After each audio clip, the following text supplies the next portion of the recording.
All right, new tonight from the night team. Odds are your neighborhood has some yards with political signs. But one South Florida woman put up signs in her yard, then started getting fined. So to straighten things out, she turned to Help Me Howard with Patrick Frazier.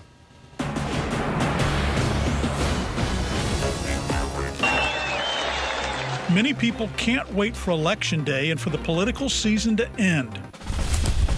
Linda, on the other hand, enjoys it. Campaigning, yeah, I love it.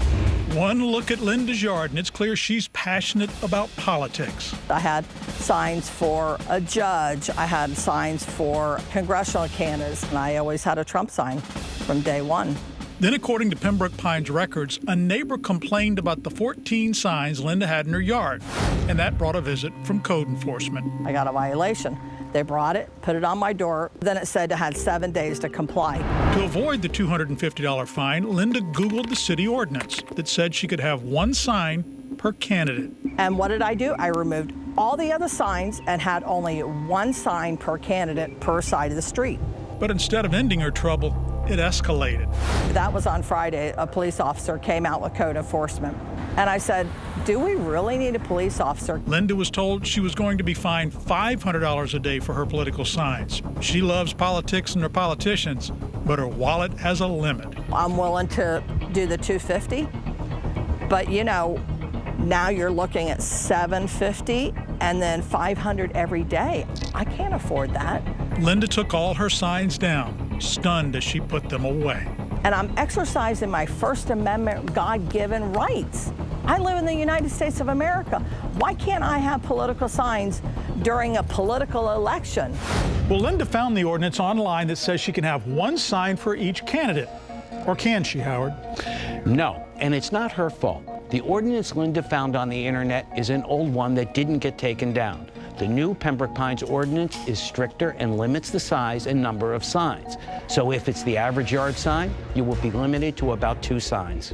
We've seen so much flooding in neighborhoods in the past few days. In general, who's responsible for the damage the flood causes? In most cases, the government is not responsible for flood damage.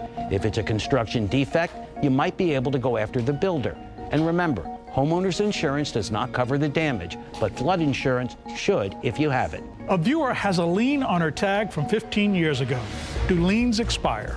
Yes, they expire after 5 years, so she needs to ask the DMV to remove the lien since she no longer has to pay for it. I'm pretty upset. Pembroke Pines told us they felt Linda was hostile and aggressive when code enforcement went out, and that's why they took a police officer with them. They added Linda at one point had 80 signs in her yard. Linda says she seriously doubts that. But to avoid trouble, she took all her political signs down, and the city then wiped out the fines.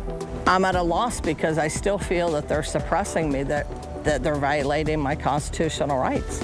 I truly believe this. And Linda may one day be able to put as many political signs as she wants.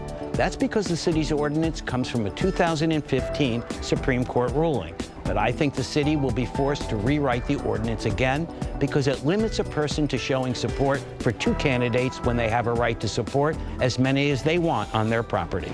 Got a problem that's a sign of the times? Tired of being the underdog? Fill in our name and become a candidate for us to help so we can turn you into the front runner. With Mr. Finkelstein, I'm Patrick Frazier, 7 News.